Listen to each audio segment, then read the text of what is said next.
ጤና ይስጥልን ብለናል።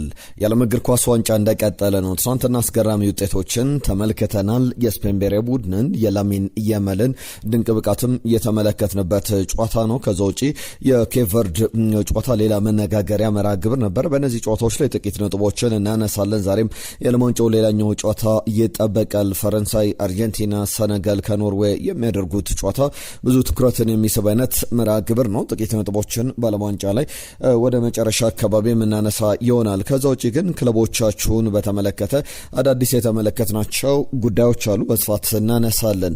የቼልሲና የማንቸስተር ሲቲ ድርድር እንዴት እየሄደ ነው የሚለውን ጉዳይ በስፋት እናነሳለን። ጥሩ ፕሮግረስ ያደረገ የድርድር ሂደት እንደሆነም እየተመለከትን እንገኛለን። ኒኮላስ ጃክሰንን በተመለከተ የፍሎሪያን ቨርትዝና የአሰልጣኝ ቻቪ አሎንሶ ጉዳይም በቼልሲ ቤት እየተነሳ ያለ ሌላኛው መረጃ ነው። የአርሰናል ዝውውሮችም አሉ። አዩብ ቡዋዴን ወይም ሞርጋን ሮጀርስን ብቻ አይደለም፣ ሌሎችንም ጉዳዮች የሚነካኩ አርሰናልን የተመለከቱ ጉዳዮችን እናነሳለን። በዋነኝነት ደግሞ ሁለት ይፋዊ ጥያቄ ያቀረበባቸው ዝውውሮች ስለመኖራቸው የሚያሳዩ ዘገባዎችን እየተመለከትን እንገኛለን። ከማንቸስተር ዩናይትድ ጋር በተያያዘ ምናልባት በአጥቂ ቦታ ላይ ሊያጣው የሚችለው ተጫዋች አለ፣ ቤንያሚን ሸሽኮ ለምንድን ነው የሚለውን እናነሳለን። ከተጫዋቹ ጋርም በተያያዘ በእርግጥ የማንቸስተር ዩናይትድ ስታንድ ወይም የማንቸስተር ዩናይትድ ፍላጎትና ውሳኔዎች ይታወቃሉ። በቀጣይ ደግሞ ምን እንጠብቃለን የሚለውን እያነሳን እንደምንቆይ ነው የሚሆነው። ማንቸስተር ዩናይትድ እሱ ቢለቅ እንኳን ሌላኛው የዩናይትድ አማራጭ ማን ሊሆን ይችላል የሚለውን በስፋት እየተነሳ ይገኛል። ከሊቨርፑል ጋር በተያያዘ የኮዲ ያክፖ ጉዳይም ይነሳል። ሌሎች አጫጭር የሊቨርፑል ጉዳዮችንም ይዘናል። አብራችሁን ቆዩ። ሀሳብ አስተያየት መልእክቶቻችሁን እየጻፋችሁልን አብራችሁን ቆዩ። በማንቸስተር ዩናይትድ በኩል የቤንያሚን ሼሽኮን መልቀቅ እንዴት ተመለከቱታላችሁ? ማንቸስተር ዩናይትድ ቤንያሚን ሼሽኮ ኮለቁ ሌላ ተጫዋች ቢያመጣ ትላላችሁ ወይስ ደግሞ ጭራሽ መሸጥ የሌለበት ተጫዋች ነው ብላችሁ ታስባላችሁ? ሀሳብ አስተያየቶቻችሁን ጻፉልን። በተለይ ማንቸስተር ዩናይትድ ደጋፊዎች በዚህ ጉዳይ ላይ ምን ሀሳብ አላችሁ? ቤንያሚን ሼሽኮ ቢለቅ ይሻልና ሌላ እነ ቪክተር ኦስማን ስማቸው ሲነሳ ሰምተናል፣ ቢመጣ ይሻላል ትላላችሁ? ከዛ ውጪ ሌሎችም በየማሉ የምናነሳቸው ጥያቄዎች አሉ። ለእናንተ በቀጥታ ወደ ጉዳዮቻችን እናልፋለን። የዓለም እግር ኳስ ዋንጫ ላይ የእናንተን ግምቶች ላኩልን። አርጀንቲና ከኦስትሪያ ጋር የምታደርገው ጨዋታ ሊዮኔል ሜሲ ሙሉ ጨዋታው ላይ ይሰለፋል ተብሎ ይጠበቃል። አንደኛ ከታሪክ ጋር ነው ሩጫ። የማይሰበሩ ክብረ ወሰኖችን ወይም ደግሞ የዓለም ክብረ ወሰን ላይ ስሙን ከፍ አድርጎ ለማስቀመጥ ጨዋታዎችን ማድረግ ይኖርበታል። ባለፈው ከአልጄሪያ ብሔራዊ ቡድን ጋር አትሪክ ሰርቷል። የአውሮፓዊቷን ኦስትሪያ ሲገጥም ደግሞ ይሰለፋል አይሰለፍም የሚለው ትልቁ ጥያቄ ነበረ። ግምቶቻችሁን ላኩልን። አርጀንቲና ከኦስትሪያ፣ ፈረንሳይ ከኢራቅ፣ ሰነጋል ከኖርዌይ ጨዋታዎቻቸውን ለስንት ያጠናቅቃሉ? በቀጥታ ወደ ጉዳዮቻችን እናልፋለን። የእናንተን ሀሳብ አስተያየቶችም ወደ በኋላ ላይ ተቀብለን የምናስተናግድ ነው የሚሆነው። ከቼልሲ ጋርም በተያዘ የሚነሱ ሀሳቦች አሉ። ማንቸስተር ዩናይትድ፣ ሊቨርፑልን፣ አርሰናልን እናነሳለን። አብራችሁን ቆዩ። ይህንን ቪዲዮ ላይክ አድርጋችሁ እንድትጀምሩ አስቀድሜ ላስታውሳችሁ። አስቀድመን ከማንቸስተር ዩናይትድ ጋር በተያዘ ከትልቁ ዝውውር ጉዳይ ነው የምንጀምረው። የቤንያሚን ሼሽኮ ጉዳይ በባርሰሎና እይታ ውስጥ ገብቷል። ተጫዋቹን ለማስፈረም በተለይ ባርሰሎና ሎ በጀት ነው ያለው አቅም በጣም በትልቅ ደረጃ ትልልቅ ተጫዋቾችን ለማስፈረም ምናልባት በዚህ ወቅት ላይ ባርሰሎና የፋይናንሻል ችግር ባይኖርበት ኖሮ ይህንን ዝውውር እንዴት አድርጎ ያጠናቅቋል የሚለው የሚያጠያይቅ አይደለም። 125 ሚሊዮን ፓውንድ 150 ሚሊዮን ፓውንድ እየተባለ ጠራበት የኡሊያን አልቫሬዝን ዝውውር አርጀንቲናዊውን የፕሪሚየር ሊግ፣ የቻምፒየንስ ሊግ፣ የዓለም ዋንጫ ጭምር አሸናፊ ኡሊያን አልቫሬዝን ለማስፈረም ምን አይነት ጥረት ይደረጋል? በተጫዋቹም በኩል ያለው ፍላጎት ይታወቃል። በባርሰሎና ከተማ ለባርሰሎና ለካታላኑ ክለብ መጫወት ይፈልጋልና ምን አይነት ውሳኔዎች ይወሰናሉ የሚለው ትልቁ ጥያቄ ነበር። እንዳጠቃላይ ግን ከማንቸስተር ዩናይትድ ጋር በተያዘ ቤንያሚን ሼሽኮን እንደሚፈልግ ባርሰሎና የሚያሳዩ ዘገባዎችን የስፔን አውትሌት ማርካ ይዞት የወጣው ዘገባ ያሳያል። ቤንያሚን ሼሽኮ እንግዲህ በኡሊያን አልቫሬዝ እንደ ባካፕ ኦፕሽን እንደ ፕላን ቢ እንደ ሁለተኛ ቅድ የታየ ነው። ኡሊያን አልቫሬዝ የማይመጣ የማይሳካ ከሆነ ዝውውሩ በተለይ አትሌቲኮ ማድሪድ ቀልደን የያዛችሁት አይነት አስተያየቱን ሲሰጥ ነበረ። በክለቡ በኩል የሚሰሙ መረጃዎች እንደዛ ናቸው። ሪያል ማድሪድ 150 ሚሊዮን ዩሮ አቅርቦ ነበር። ባርሰሎና በእርግጥ 100 ሚሊዮን ዩሮ ነው ያቀረበው። ሪያል ማድሪድ መነሻውን 150 ሚሊዮን ዩሮ ቢያቀርብም በአትሌቲኮ ማድሪድ በኩል ውድቅ የተደረገ ዝውውር ነበርና እንደ ፕላን ቢ የተያዘው ደግሞ ቤንያሚን ሼሽኮ ነው። ወጣት ነው። በእርግጥ እንደኔ ወደ ላሊጋው ቢሄድ በጣም ስኬታማ ተጫዋች መሆን የሚችል አቅም አለው። ፕሪሚየር ሊጉ ምናልባት መጠነኛ ደረጃ በፊዚካሊቲ ደረጃ ፍጥነትን፣ ጉልበትን የሚጠይቀው የእንግሊዝ ፕሪሚየር ሊግ የበለጠ ትንሽ ፈትኖታል ተብሎ መናገር ይቻላል። ባርሴሎና ግን ለተጫዋቹ ሊከፍል ያሰበው ገንዘብም ጭምር በጣም ያስገርማል። 65 ሚሊዮን ፓውንድ ተጫዋቹን ተምኖታል። ማንቸስተር ዩናይትድ ግን በ65 ሚሊዮን ፓውንድ ቢሸጥ እንኳን ከ100 ሚሊዮን ፓውንድ በታች ቤንያሚን ሼሽኮን ይለቋሉ የሚለው በጣም ትልቅ አጠያቂ ጉዳይ ነው። 70 ሚሊዮን ፓውንድ በላይ የተከፈለበት ዝውውር ነው ከአንድ ዓመት በፊት። ከዛ በተጨማሪ ማንቸስተር ዩናይትድ አሁን ተጫዋቹ በቡድን ውስጥ የመላመድ ነገሮች አሉ። ስሎቬኒያዊው አጥቂ 32 ጨዋታዎችን አድርጓል። ለማንቸስተር ዩናይትድ 1817 ደቂቃዎችን በሜዳ ላይ አሳልፏል። ከዛ ውጪ 12 ግቦችን በሁሉም ውድድሮች ላይ ለማንቸስተር ዩናይትድ አስቆጥሯል። በጣም ጥሩ ጅማሮ የሚባለው። ከዚህ በኋላ ደግሞ ከዛም ላቅ ያሉ ግቦችን ከሱ አሰልጣኝ ማይክል ካሪክ የሚፈልግ ይመስላል። በእርግጥ ማንቸስተር ዩናይትድ ቤንያሚን ሼሽኮ ተጠባባቂነት ሊጫወት የሚችል የ9 ቁጥር ተጫዋች እነ ማቴታን ስም ስንመለከት ነበር። ሌሎችም አማራጮች ይኖራሉ ተብሎ ይጠበቃልና ያንንም ጉዳይ በተመለከተ ብዙ እየተመለከትን እንቆያለን። ቤንያሚን ሼሽኮ ወደ ማንቸስተር ዩናይትድ ከመምጣቱ በፊት 87 ጨዋታዎችን ለላይፕዚግ አከናውኖ 39 ግቦችን ያስቆጠረ በፕሮሚሲንግ የሚባል ታለንት ነው። ብዙ በጣም በርካታ ግቦችን የሚያስቆጠር አይደለም፣ ነገር ግን ሁሉንም አይነት ኳሊቲዎች ያሉት ተጫዋች እንደሆነ ይታወቃል። የማንቸስተር ዩናይትድና አርሰናል ጉዳይ አንድ መረጃ የወጣበትን አንድ ጉዳይ ተመልክቻለሁ። አርሰናል እንደ ማንቸስተር ዩናይትድ ሁሉ ለዌስትሃሙ ተጫዋች ፍላጎት እያሳየ ይገኛል። ኔዘርላንዳዊው የመስመር አጥቂ በግራ መስመር ቦታ ላይ መጫወት ይችላል። በእርግጥ በሁለቱም መስመር ቦታዎች ላይ ፐርፎርም ማድረግ የሚችል በዋነኝነት ሁለቱም ክለቦች ብዙ ክለቦች በተደጋጋሚ ብለዋል።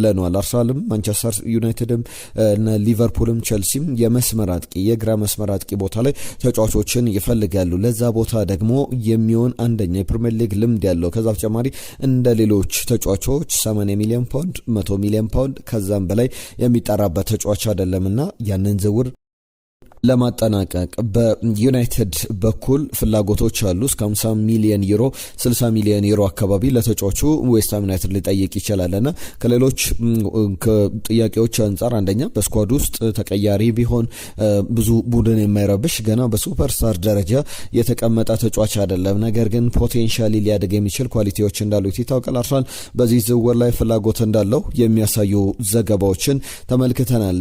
ማንቸስተር ሲቲና ቸልሲን የተመለከተ ጉዳይ ላንሳ።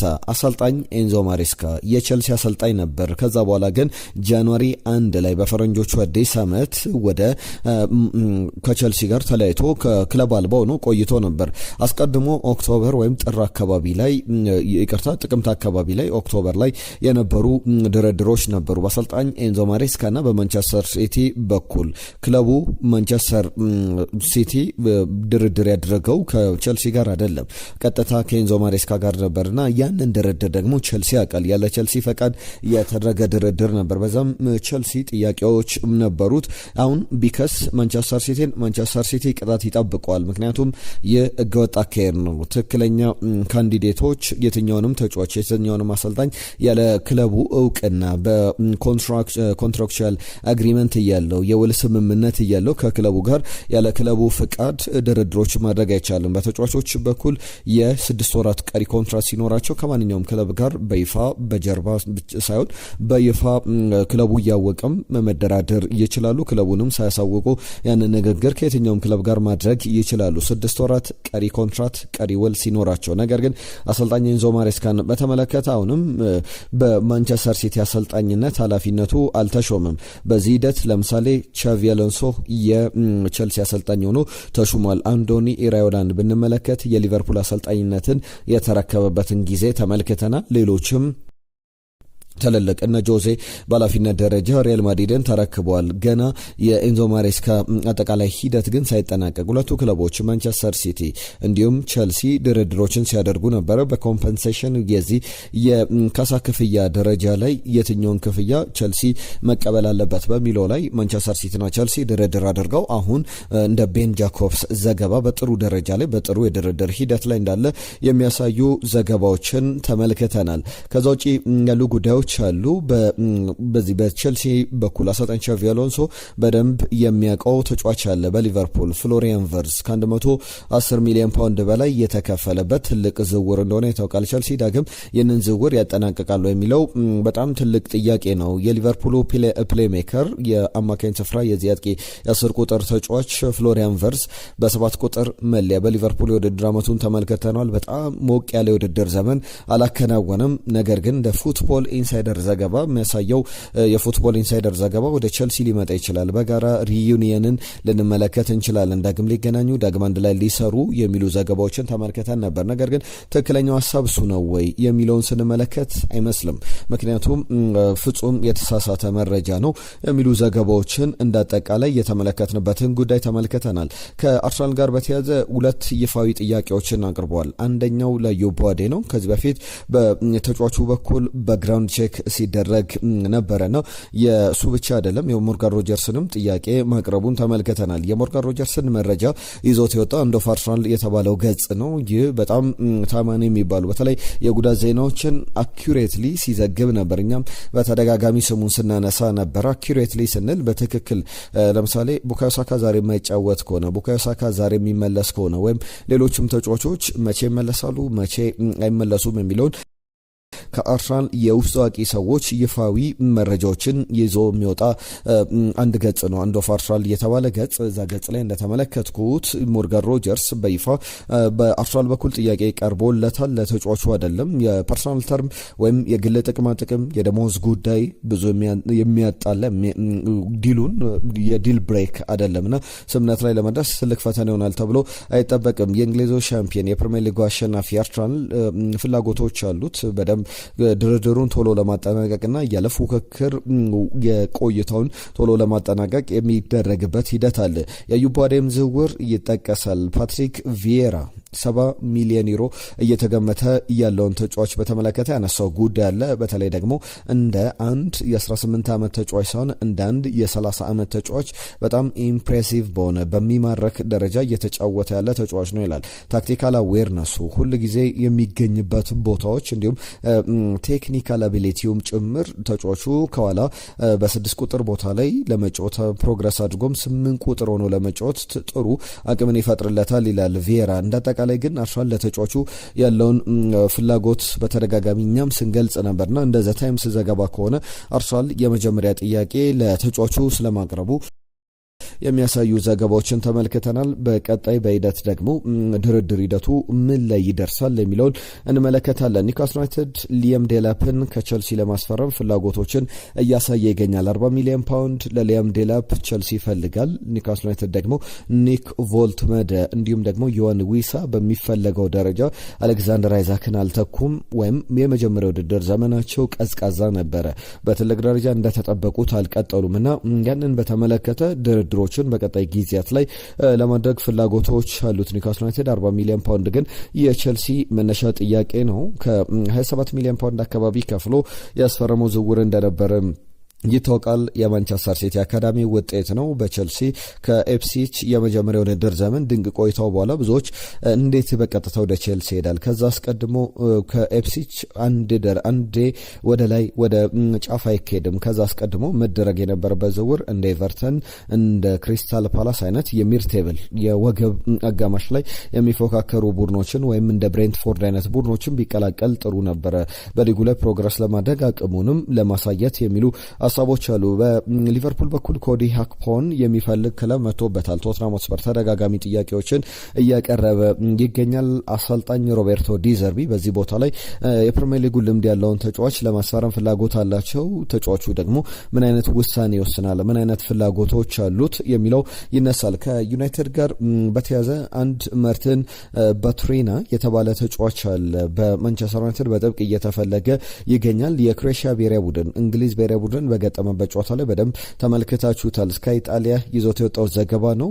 ተጫዋቹ አማካኝ ስፍራ ላይ በደንብ ስካውት እየተደረጉ ካሉ የማንቸስተር ዩናይትድ እቅዶች መካከል አንዱ ነው። የ23 ዓመቱን ተጫዋች ክሮኤሺያዊን ተጫዋች በደንብ የማይክል ካሪክ የአሰልጣኝ ቡድን አባላት እንዲሁም ደግሞ ስካውቶች በደንብ እየተከታተሉት ይገኛሉ።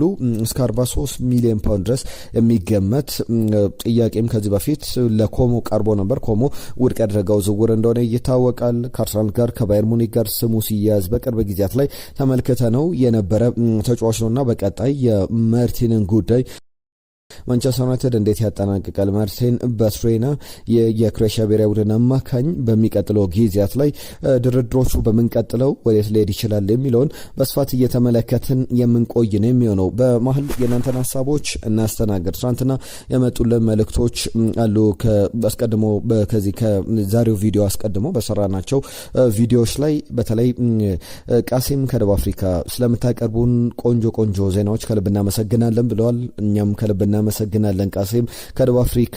ደጀኔ የኔዘርላንድን ግምት አስቀምጦ ነበር 3-1፣ ነገር ግን 5-1 ተጠናቋል። በጣም የተቃረበ ግምት ነበረ። ኮትዲቯር 2-1 ጀርመንን ታሸንፋለች የሚል ግምቱን አስቀምጦልን ነበር። ነገር ግን ጀርመን በአንጻሩ 2-1 በሆነ ውጤት ታሸንፋለች። ሜሰን ግሪንውድ ወደ አርሰናል ቢመጣ አሪፍ ነው፣ ፕሪሚየር ሊጉን ያቋል፣ ለምዶታል የሚለን ደግሞ አቤል ነው። ከልብ እናመሰግናለን የዘወትር አድማጫችን አቤል።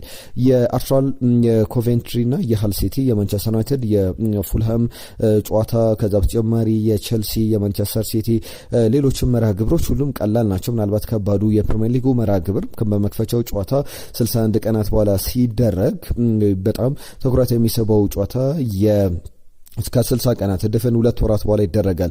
የሊቨርፑል መርሃ ግብር ነው። አርሰናል መቼም ቢሆን ነብስ ያለውን ተጫዋች አያመጣም ይለናል ነጂብ ሰንገሮ ከኬንያ የጻፈልን መልእክት ነው። ምስክር ገረመው ኔዘርላንድ የስዊድንን ጨዋታ ገምቶ ነበር። ኔዘርላንድ ታሸንፋለች ብሎ ጀርመን 1-0 ጠባብ ውጤት ታሸንፋለች የሚል ግምትም አስቀምጦልን ነበር። እንዳላይ የክርስቲያኖ ሮናልዶን ጉዳይ አንስቶልናል። ክርስቲያኖ ሮናልዶ እንዲነሳ ያደረጉት ብሩኖ ፈርናንዴዝ፣ ቪቺኒያ ናቸው። አሲስት አድርጉለትም ፔድሮም ጆኔቬሽንም ጭምር አንስቷል። ብሩኖ ማንቸስተር ዩናይትድ ሌላ፣ ለብሔራዊ ቡድኑ ሌላ ነው። ዛሬው ባለፈውን ጨዋታም ግምቱን አስቀምጦልናል። ኔዘርላንድ ጀርመን ተጋጣሚዎቻቸውን ያሸንፋሉ ብለው አየነው። ውላለምም ሌላኛው መልእክት የላከልን አድማጫችን ነው። ከዛ ውጪ የዓለም ዋንጫ ጉዳዮች ላይ ጥቂት ነጥቦችን ላንሳላችሁ። የዓለም ዋንጫ ጉዞ በተለያዩ ብሔራዊ ቡድኖች በኩል እንደቀጠለ ይገኛል። ስፔን ላሚን ያማል በጣም ጥሩ ታሪክ በሰራበት እኔ ባለፈው ዓመት ወይም ባለፈው የዓለም ዋንጫ ኳታር ላይ ሲደረግ የትምህርት ቤት ወንበር ላይ ቁጭ ብዬ ነበር ጨዋታው በሚደረግበት ሰዓት ላይ ለእኔ በዓለም ዋንጫ ላይ ግብ ማስቆጠር ህልም ነው ይላል። 10ኛው ደቂቃ ላይ የስፔንን የመክፈቻ ግብ አስቆጥሯል። ከሳውዲ አረቢያ ጋር የተደረገ ጨዋታ ነበረ። ኦያርዛባል 21 እና 24ኛው ደቂቃ ላይ እንዲሁም ደግሞ አሊ ቶምባክቲ ብቸኛዋን በተለይ በራሱ ግብ ላይ አሁንም በዚህ ዓለም ዋንጫ ላይ ብዙ ግቦችን እየተመለከትን እንገኛለን። የመጨረሻዋን ግብ አስቆጥሯል። ጨዋታው እንግዲህ የመጀመሪያው 45 3-0 ተጠናቀቀ። በሁለተኛው 45 ደግሞ ሳውዲዎች በራሳቸው ግብ ላይ አስቆጥረው ጨዋታው በአጠቃላይ 4-0 በስፔን ብሔራዊ ቡድን አሸንፏል። እንግዲህ ከመቅረት ይሻላል ይባላል ብዙ ጊዜ። የስፔን ብሔራዊ ቡድን አጀማመሩ ባቸው ውጤት እንደነበረ ይታወቃል። ጥሩ ጅማሮ አላደረገም ነበረ። ከኬፕ ቨርድ ከአፍሪካዊቷ ሀገር ጋር ያደረገው ጨዋታ ያንን መልክ የሚሰጥ ነበረ። ሌላኛው ጨዋታ ቤልጅየም ከኢራን ያደረጉት ጨዋታ በቤልጅየምና በኢራን መካከል 0-0 በሆነ ውጤት ተጠናቋል። በቤልጅየም በኩል 66ኛው ደቂቃ ላይ ናተን ንጎይ በቀይ ካርድ ወጥቷልና የቀይ ካርድና የዓለም ዋንጫ ጉዳይ አሁንም በጣም አነጋጋሪነታቸው እንደቀጠለ ነው። የቤልጅየም ብሔራዊ ቡድን ትልቅ ችግር ውስጥ ያለ ይመስላል። ዩራጓይ ከኬፕ ቨርድ ያደረጉ ጨዋታ 2-2 በሆነ ውጤት ተጠናቋል። በጣም ድንቅ የቅጣት ምት ግብ የተመለከትንበት። ፒና በጣም ጥሩ፣ ቫሬላም ሌላ ግብ አስቆጥሯል። አራይሆ እንዲሁም ደግሞ ከኖቢ ዩራጓይን ብሔራዊ ቡድን ግቦች ያስቆጠሩ ተጫዋቾች ናቸው። ሉዊስ ሱዋሬዝ በድንጋጤ ጨዋታውን ሲመለከት ነበር። ምክንያቱም የዩራጓይ ብሔራዊ ቡድንን አገሩን እየደገፈ ነገር ግን አሁን ዩራጓይ በጣም አጣብቂኝ ውስጥ ገብታለች። ኬፕ ቨርድ ከስፔን ጋር ባቸው ውጤት አጠናቃ ነበር። የአፍሪካዊቷ ትንሿ አገር ትንሿ ደሴት እንግዲህ አሁን ደግሞ ዳግም ከዩራጓይ ጋር 2-2 በሆነ ውጤት አጠናቃለች። ስለዚህ ለማለፍ የኮትዲቯር የዚህ ሌሎችም የአፍሪካ ሀገራት እያሳዩት ያለው ብቃት በመከላከልም በማጥቃትም ረገድ በጣም የሚገርም ነው። ኬፕ ቨርድም አንዷ ሀገር ናት ከአፍሪካውያን መካከልና በመጨረሻው ጨዋታ ከሳውዲ አረቢያ ጋር የምታደርገው ጨዋታ ይጠበቃልና ብዙ የሚነሱ ነጥቦች ይኖሩበታል። በቀጣይ እናነሳለን። ለዩራጓይ ብሔራዊ ቡድን ግን የመጨረሻውን ጨዋታ በምድቧ የምታከናውነው ከስፔን ብሔራዊ ቡድን ጋር በመሆኑ ነገሩ ትንሽ ከበድ ሊል ይችላል። ከምድቧም ለማለፍ የግድ ማሸነፍ ይጠበቅባታል። ከዛ ውጪ አርጀንቲና ከኦስትሪያ ጋር የሚያደርጉ ጨዋታ ዛሬ ይደረጋል። ግምቶቻችሁን ላኩልን። ፈረንሳይ ከኢራቅ፣ ሴኔጋልና ኖርዌይ የሚያደርጉትም ጨዋታ የሚነሳ ጨዋታ ነው። ከፍራንቼስኮ ኮንሴሳው የፖርቹጋል ብሔራዊ ቡድን ተጫዋች ነው እና እኛ ግዴታ የለብንም ለሮላንዶ ኳስ ማቀበል የሚል አስተያየቱን ሰጥቷል። በእርግጥ እንደዚህ አይነት አስተያየቶች አሁንም ቡድኑ ለሮላንዶ ግዴታ ያለበት ይመስላል የሚሉ ትችቶች ለሚሰነዘርበት በዚህ ወቅት ላይ እንደዚህ አይነት አስተያየት ነገሮችን ምናልባት ክርስቲያኖ ሮላንዶ ላይ ጫናውን ቀለል ያደርጉለት ይችላሉ። በቀጣይ ግብ እስኪያስቆጥር ድረስ በደንብ ብዙ ትኩረቶች እሱ ላይ እንደሚሆኑ መናገር ይቻላልና ለክርስቲያኖ ሮላንዶ ኳስ ማቀበል ግዴታ አይደለም። እኔ ኳስ ይዤ በግልጽ ለሚታየን ኳሶቹን እየገፋው ፊቶችን ላይ ትክክለኛ ፖዚሽን ላይ ያለ ተጫዋችን የምፈልገው እንጂና ክርስቲያኖ ምሳሌ ነው ለእያንዳንዳችን። ለማሸነፍ ያለው ፍላጎት በጣም በጣም ብዙ ለሁላችንም ትምህርት የሚሆን ነውና ይህ የመጨረሻው ሴሽን የመጨረሻው ዓለማዋንጫው ሊሆን ይችላል። ስለዚህ ከሱ ብዙ የምንማራቸው ነገሮች ይኖራሉ የሚል አስተያየቱን ሰጥቷል። የፍራንስ ብሔራዊ ቡድን የሚያደርገው ጨዋታ አለ። የኢራቅ ብሔራዊ ቡድኑ አሰልጣኝ ግራም አርኖልድ አነጋጋሪ አስተያየት ሰጥቷል። ጥያቄ አቅርብ ያለው ከተቻለ ኬሊያን ኤምባፔን ለማቆም 3 ግብ ጠባቂዎችን ለመጠቀም ነገር ግን እነሱ አይቻልም ብለውኛል በሚል የተጫዋቹን ኳሊቲ በሚገልጽ መንገድ እንግዲህ አስቂኝ አስተያየት ሰጥቷል። ሁሉም ባነሳናቸው ጉዳዮች ላይ መልእክትና ሀሳብ አስተያየቶቻችሁን ላኩልን። በርከት ያሉ ጉዳዮችን አንስተናል። በአዳዲስ ጉዳዮች እንመለሳለን። የዛሬን እዚህ ላይ ያበቃን። ጤና ይስጥልን።